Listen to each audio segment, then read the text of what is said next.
After spending its residency on the Wii with games New Blood and Second Opinion, Trauma Center is finally making its rounds back to the DS with Trauma Center Under the Knife 2, a direct sequel to the series' very first game in 2005. Wielding the stylus as a scalpel, Trauma Center has certainly earned its degree as one of the DS's most original games, but can it sustain its reputation? Toxicosis has subsided. Use the drain.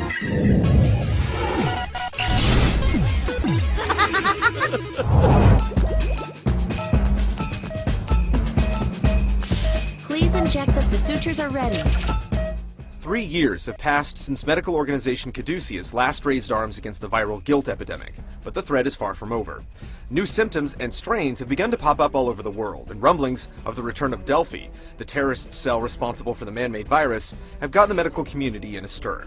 Fortunately, even heroes make house calls. As veteran doc Derek Stiles, it'll be up to you and your trusty stylus to set things right again, one slice, stitch, and suture at a time. The sutures are ready. Use the forceps. Much in line with the look and feel of its predecessor, Under the Knife 2 enacts a visual novel presentation complete with illustrated story segments delineating each scene. Bookworms with a soft spot for manga narratives will dig the one that the game drums up, though players less inclined can fall back on the handy skip function to keep things moving along. The scenarios make some bolder moves this time around, like tending mining wounds in a war-stricken African nation.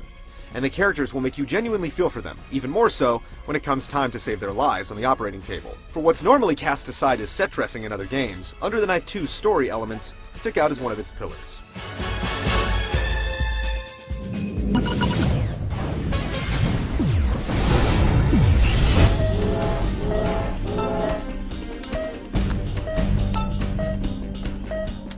As with prior Trauma Center games, Under the Knife 2's structural approach is simple but direct.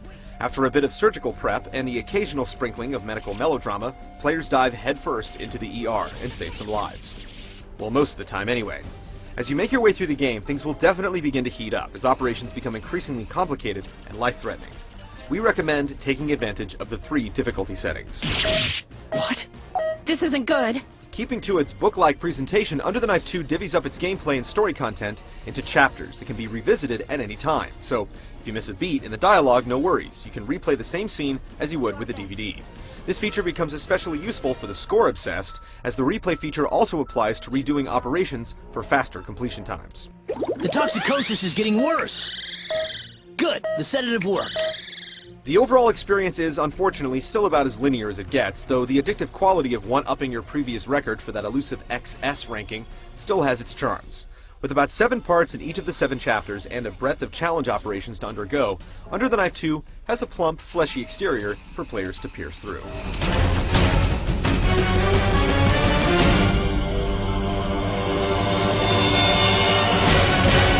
That was truly amazing.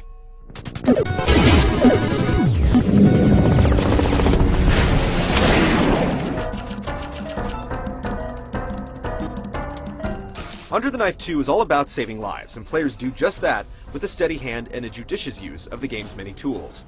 Series staples like the antibiotic gel, forceps, drain, and the trusty scalpel make their expected reappearances, while Wii original tools like the penlight and defibrillator also make their handheld debuts.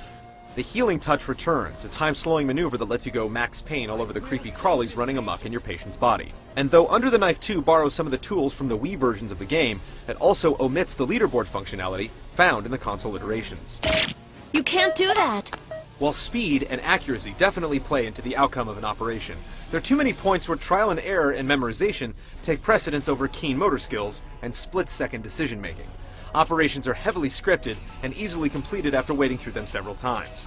And the fluctuating challenge that you'd expect from working with an organic playing field instead comes off as feeling surprisingly synthetic. Though following the exact procedures for the game's more elaborate operations can be an immense challenge in itself, having to rely on tired procedures established in prior versions diminishes the sense of danger and unpredictability.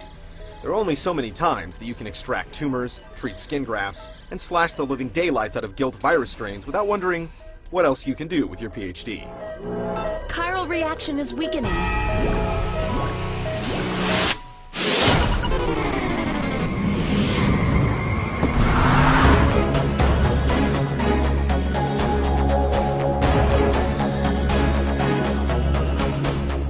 Under Under the Knife 2 may not have gotten much of a facelift in terms of gameplay, but the art and graphics have received a pretty substantial upgrade. Adopting the look of the Wii games, the character portraits in Under the Knife 2 are a noticeable step up from the generic anime style featured in the first DS game, while the in-game graphics benefit from a cleaner interface and richer pastel-colored polygons. Musically, Under the Knife 2 also boasts a diverse soundtrack with some genuinely heart-pounding tunes.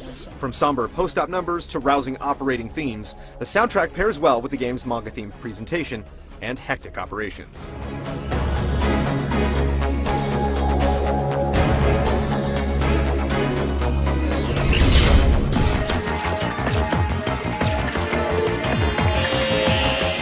The prognosis is good. Trauma Center Under the Knife 2 channels the spirit of the first game and then some, with a tighter presentation and a developed story sure to reward players who have persevered with Derek in the first installment. And though its sabbatical from the DS hasn't exactly provided a lot of new ideas, poking around someone's insides still remains one of the DS's surest thrills.